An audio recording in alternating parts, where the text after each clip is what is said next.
After an election season like no other, Joe Biden is set to become the United States president. While his victory signals a major shift in policy, he may be hard-pressed to undo Donald Trump's legislative agenda, especially if the Senate majority remains Republican. Something we might not know until January. Even so, initiatives such as additional pandemic relief and potentially revising the Affordable Care Act are certainly within his grasp. Here's what you can expect from a Biden White House. Many of Trump's biggest legislative achievement elements. The Tax Cuts and Jobs Act (TCJA) are set to expire in the next few years.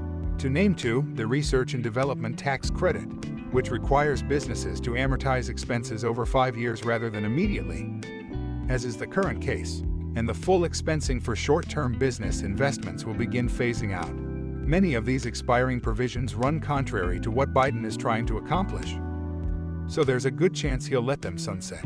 A good example, he notes, is Section A Qualified Business Income Deduction, which Biden wants to phase out for taxpayers with large incomes. That provision, oft referred to as the pass-through deduction, allows certain types of businesses to deduct up to % of their qualified business income. That is, money generated through the normal course of running an active business. Of course, some tax cuts may be unpalatable to phase out. For instance, the increase in the standard deduction and the expanded child tax credit will revert to the prior law. Notably, Biden also favors rolling back several key aspects of the TCJA, including revising the corporate tax rate to %. Before the TCJA, the top corporate tax rate was %, and he'd reset the top individual bracket to % from % for those with large incomes. That could directly affect pass-through entities like limited liability companies and S-Corp. Apart from the TCJA, Biden has discussed establishing a Made in America tax credit of % on activities that could restore U.S. production, revive existing or closed facilities, or expand manufacturing jobs. The measure would be a counterpoint to a new % surtax on corporations that offshore manufacturing and service jobs. Customer call centers, say, to foreign nations that serve American consumers. Millions of small businesses need additional help amid the ongoing pandemic, not lost on Biden, who, throughout the campaign, signaled his expectation for a continuation of bleak times. "You got 1 in 6 of them going under. They are not going to be able to make it back," said Biden at the final debate in October. Indeed, nearly 2 million, mostly small, American firms have already closed in, according to Oxford Information Technology, an information services firm in Hageman, and which tracks about 1 million businesses. And coronavirus cases continue to explode. The U.S. recently logged a single-day record number of coronavirus cases, at more than. While Biden's actual small business aid program is dated, he has expressed support for the Paycheck Protection Program in more recent days, the multi-billion-dollar forgivable loan program aimed at small businesses. He has also said he'd support a restart package that would help small businesses cover the cost of personal protective equipment and retrofitting an establishment to, say, install plexiglass, and to the extent that small businesses benefit when their customers are more willing to spend.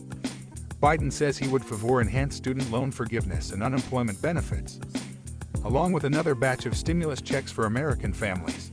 It's important to note that Biden doesn't take office until January, and Congress could pass something before Trump's term ends. In the election run-up, White House advisors and House Democrats tried to put together another stimulus package.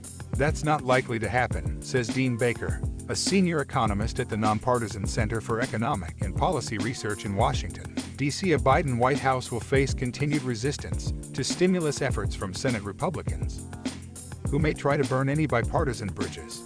Mitch McConnell, RKY, opened the Senate back in, saying that his job was to make sure Barack Obama was a one-term president. Says Baker, "I'm sure that would be his view again." Indeed, late last week, McConnell noted that a deal would come until next year. However, lawmakers may convene on more narrow, bipartisan measures, like supplementing unemployment insurance or tweaking the PPP, so that only the hardest-hit businesses may get a second shot at the program. Trump himself has shown interest in this path, with the confirmation of Amy Coney Barrett to the Supreme Court. The question of what will happen to the Affordable Care Act (ACA) or Obamacare comes into focus. In November, just days after the election, the justices will consider the landmark health care law's constitutionality in the absence of the individual mandate. Trump's tax law eliminated the ACA's penalty for not having health insurance, a technical change that voided the individual mandate. With 6 conservative judges now pinned against 3 progressive jurists, there's a genuine chance the ACA could meet its end. That will carry downstream consequences for small businesses, says Robert Leighton, an economist and non-resident senior fellow at the Brookings Institution, a nonpartisan think tank in Washington. He warns that nullifying the law could trigger chaos in the insurance markets and that instability could hit all stripes employers. While we won't decide until next summer, there's a chance that the justices won't strike down the full law, despite all the furor over the ACA case during the Barrett confirmation hearings. I still suspect they'll sever that one piece and not strike down the law.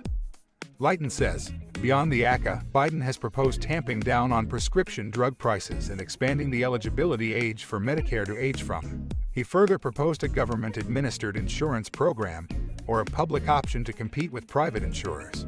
The public option would be offered, premium-free, to Americans who live in states that don't have access to Medicaid benefits. The states that currently support the federal programs could choose the public option, too, but they'd still be expected to pay their current share of the cost of covering those individuals. Of course, most if not all of these ideas could get challenged in Congress if Republicans maintain control in the Senate. As a proxy for what's to come, it can help review what took place during Barack Obama's second term. At the time, the House was led by Republicans, who voted to repeal Obamacare more than times. At one point, the measure garnered enough votes to reach Obama's desk, where he vetoed it. If nothing else, you can expect that Biden will follow suit. Biden wants to boost the federal minimum wage to $15. Although the data is inconclusive, business advocates have long warned that a minimum wage hike will hurt small businesses' ability to hire or maintain staffing levels. In the states and municipalities with local minimum wage laws, hourly minimums vary, and his plans to raise taxes on corporations and high-income earners, which could affect those with pass-through entities such as limited liability corporations and S-Corp, may also deter hiring. As the standard logic goes, if owners have less to spend, they could pull back on growth and thereby throttle jobs. As for whether the Trump tax law performed as intended, it's hard to judge, says Erica York, an economist at the Tax Foundation, a conservative-leaning think tank in Washington, D.C. The full accounting of the law, which created incentives for business owners to put their previously taxable dollars to work by way of investments in new facilities and/or products or services, will take years to come into view. We do know that the vast majority of taxpayers saw a tax cut across income groups, from the lowest quintile to highest quintile, she says, and of course, we've seen several other disruptions since that law was put into place. The trade war, increased tariffs, the global pandemic, and the recession that ensued all work in the opposite direction of the tax cuts, according to a report from the Council of Economic Advisors. Some analysts argue that the TCJA's tax provisions lowered the cost of capital and significantly increased business investment. Others say businesses have deployed only a small portion of the cash freed up by the TCJA for investments. It's also hard to pinpoint what triggered the nation's low unemployment rate, which fell at the end. Regardless of past economic drivers, Biden will have his work cut out for him. 5 million more people were unemployed in September than in January of when Trump took office. However, Biden might succeed, says Leighton, pointing to his green infrastructure plan, which would put around $1.70 trillion into retrofitting the country's infrastructure and energy systems. He wants to turn the economy green, says Leighton, who adds that the U.S. would see more than just construction jobs. You get a ripple effect across other industries like restaurants and entertainment. He adds, specifically, Biden aims to create a zero-emissions energy sector. He is also looking to weatherize millions of homes and upgrade 4 million buildings to boost energy efficiency. The plan further calls for shifting major cities more toward public transportation. Of course, getting congressional approval for an infrastructure project of this magnitude will be challenging. Consider Trump's own long-promised infrastructure plan, which he hinted at on the campaign trail but didn't announce formally until, at the time, he called for a public-private partnership that would leverage billions for infrastructure projects. The proposal was met with skepticism across Congress and has since stalled. If Congress remains divided, Biden's own plan would likely be met with similar resistance. Under Trump, the U.S. imposed billions in tariffs, marking one of the largest tax increases in recent history, says York, who notes, too, that the effort sparked retaliatory tariffs from China and other nations. As a result, businesses may face higher costs, both when they import goods and export. We've estimated that has a negative long-run effect on output, wages, and the number of jobs that are in the U.S. that really works in opposition to the tax cuts that Trump signed into law. Biden would most likely reduce or void most of the Trump tariffs. Says Baker, some of the tariffs have basically no purpose. Trump was picking a trade war with Canada. What that accomplishes, I have no idea, he says. Baker expects Biden to approve a bilateral trade deal with the UK once it fully exits the European Union. Leighton agrees that a Biden presidency would look to unite freight ties with Europe. They are going to try and put Humpty back together again, he says. But he doesn't think Biden will ease up on China. If Biden is president, he will try to restore good relations with allies, Canada, and Europe, and present a more united Western world front against China. At the final presidential debate, Biden hinted as much. He noted that he'd attempt to have the world's most populous country play by the international rules. He also said that he'd look to reform China's foreign direct investment rules, which now require U.S. businesses operating in China to form a joint venture with a Chinese company and take a minority position in the venture. We would not do that at all, no, said Biden. It has been open season on immigrants under Trump, from those attempting to cross the border illegally to those applying for refugee status to foreign university students looking to study here. Trump's sweeping changes to HB visas, the nation's high-skilled guest worker program, was deemed a major departure from recent administrations.